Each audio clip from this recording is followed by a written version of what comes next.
Welcome on in, guys. Tobin here with you, and thanks for checking out the channel. Cats on the verge of their second straight Stanley Cup championship. Last night, putting that work on the Oilers in Game 5 of this series, an absolute bludgeoning at the hands of your Florida Panthers. And what can you say? But this Brad motherfucking Marchand, I mean, what an absolute demon on skates. What an absolute fleece job by Bill Zito bringing this guy into the fold. The Rat King has made his way onto the Stanley Cup stage and absolutely annihilated the Oilers. And that, I mean, the moves that he put on yesterday on that goal to make it 3-0,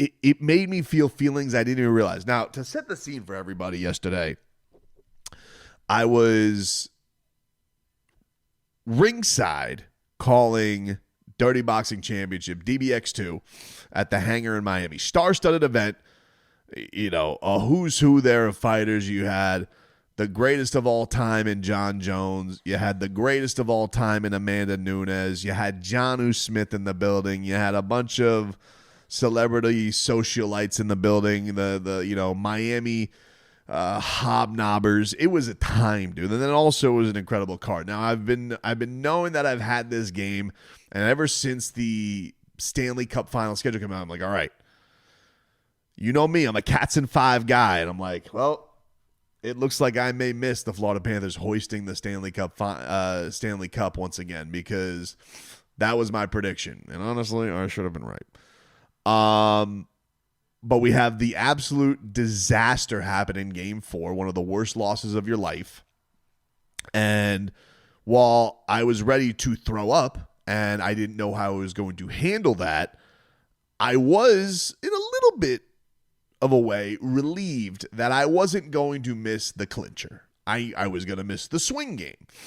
And so I'm calling the fights this night, and I don't, I'm talking with my broadcast partner, Jason Anik, and Jason's like, dude, like, what do you, I'm like, I don't know. I'm just, what I'm going to do is I'm not going to watch. And I didn't. I wasn't watching at all. Now, I still got my notifications that I hit. Everybody has their sports, whatever the sports app of your choice that sends me, hey, blue, blue, blue. I actually don't have ESPN. It's a Bleacher Report that I use. But it'll send you the intermission scores at the time, or if something crazy happened in the game. So I'm in the middle of calling the fights, not watching the game at all. I just see the Panthers Game 5 underway. And then I was like, all right, they're off. And they're off. And we will not look at it the rest of the night. But I got another notification. We're about into the middle of the main card here. I would say like main card started at 9, so it was an hour after. So like the main card's about to start, and I was like, bing. Think at that point it was 2-0 Panthers. Sam Bennett with a goal. I just saw Sam Bennett 2-0, and I was like, first of all, like, start polishing up that Conn Smythe for Sam Bennett if the Cats win this thing, because the Peaky Blinders, by order of the Peaky Blinders, that's Sam Bennett's award. The guy's been an absolute monster. He's going to be sitting on a mountain of money. Will it be the Cats' money? I don't know. But I know one thing. This dude has solidified himself as an absolute Cats legend, as many of these people have. But another one is going to be Brad Marchand, because what this guy has been able to do, and he came out, I think everybody said, and I think rightfully so, that he probably had one of his weaker performances the last game. Dude played like a bat out of hell. I mean, just comes out of the gate, guns blazing. You could just see, just like he was when he had the overtime winner, like Brad Marchand just gets that red alert sniper mode going at him. And he was absolutely filthy in this game, beating guys to pucks all over the place. And that line with him and with Etulo Starinen and Anton Lundell, the Finn twins, with Brad Marchand, has just been an absolute gold mine for the Cats. So I avoided anything because nothing happened in the second period. I didn't see it. And then I was like, we got like a little lull in the action, I think, or I was like, I'm going to take a little peek. And I look, and all of a sudden, I see 3-0 Cats. I was like, oh. But then, like, as soon as I see 3-0, it flips to 1, and I'm like, I'm not jinxing this. And I see where I'm like turning it off, not even going to look. And I didn't look at it again until the absolute final when it was 5-2. So I was like, as soon as I looked, I saw the game flip 3-1. I started getting the squeaky cheeks and started worrying that all of a sudden the Cats were going to blow this because my goofy ass was like, I got to know what's happening now. So night at Dirty Boxing, by the way, went off unbelievably. Loved doing that event. It's been so fun doing the first two of those things televised, or I guess YouTube I streamed, whatever. But there's so many viewers tuning in. And it's been an absolute blast, dude. Like John Jones yesterday came over the booth, puts us in a selfie. We're like, it was like a party, dude. He's like throwing energy drinks. But yeah, like it was, I have everybody coming up to me after the broadcast. They're like, they only want to talk to, there's like KD, Cats. That's all they want to talk about. I'm like, I don't know anything. I've literally been focused on the fights. I know nothing. So I just make a little post after I get finished there. Just cat fevered up. It takes me like 2 hours to get home from Coral Gables. Turnpike shut down. All the side streets are shut down. Miserable. Trying to find a place to eat. I finally get down. I housed down a caffeinated beverage stupidly. And so I'm like, because I didn't eat anything, and I had one coffee, water, and that's all I had because I'm a little paranoid on the broadcast. The bathroom situation at this place isn't convenient, and then it's a gazillion degrees. You're suited and booted. You want as little in your system as possible. So I get home and I am wired, and I'm like, you know what? Firing up that Max app, and I'm watching the Cats. And I came back and I got to watch the whole game. Was an absolute thrill to see what they were able to do.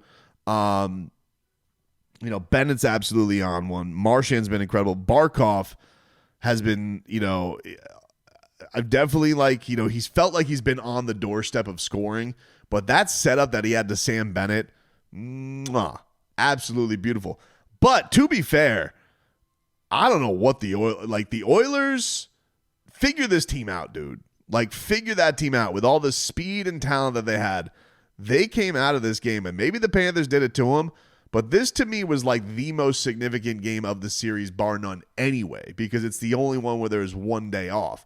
I don't know why they made the schedule that way. I don't know why it was 1 day in Florida and not 2 days to get to Edmonton. Figure it out. I can't. But for whatever the reason is, you knew that this was going to, like, whoever could have the juice in this game was going to be absolutely golden, because now you get 2 cracks to go clinch the cup. And I just, not only in the first period, the second period, they showed a little bit of pep in their step. That's typically been the Panthers period, and they showed a little bit more life. But the third period, like Sam Reinhart's sitting there just like, he's got a three games in a row with a goal now, so Rhino's completely out of it, out of any scoring funk that he was in. But I don't know, man. It just felt to me like an Oilers team that just, I don't know, figure them out. Just like it was in Game 3. I was like, why did they do that? So the games that have been super tight, you can see like, yeah, this team can play with the Panthers, right? But there's just an element to them that if I was an Oilers fan, I'd just be scratching my head and be like, what are these guys? What are they doing? Why do they play this way? But it wasn't a high action game, like as far as like the shot totals, and you probably were expecting that they were going to be laboring a little bit with just the 1 day off to have to travel all the way there. Now you get 2 days to rest up, and you got a potential Cats clincher in Sunrise for the second straight season, and the Cats get another win. taking that cup right to the Atlantic Ocean again, right to elbow room and right to the Atlantic Ocean again, dude. But I just, Marchand, just so friggin' good. The defense from the Cats, absolutely smothering. Penalty kill, amazing for the Cats. Sergei Bobrovsky, rock solid yesterday when needed. Kind of your prototypical Cats game where they kept the shot attempts very, very low and needed him to show up when he did. He had the one move on McDavid where he was able to get it done. But it was Goosey's galore, man. It was an absolute, to get that performance from the Cats. I'm just, if I was a Boston fan, I'd be throwing up in my boot to see what Brad Marchand has done with your blood rival. And anybody who says, "Oh, I'm rooting for him," it's like, yeah, but that's got to make you a little sick that he's doing it with the Panthers. Like, let's be honest about it. Like, it has just a little bit. I'm sure you're rooting for him. You get good feelings, but when he, is leading the Dairy Queen voyage, and adorable picture. Of course, you go a DQ run in Edmonton, and then of course just a blizzard of goals from the Rat himself. So we're in a good spot, ladies and gentlemen. The Cats on the verge of capturing back-to-back cups. That's Goosey's galore, dude.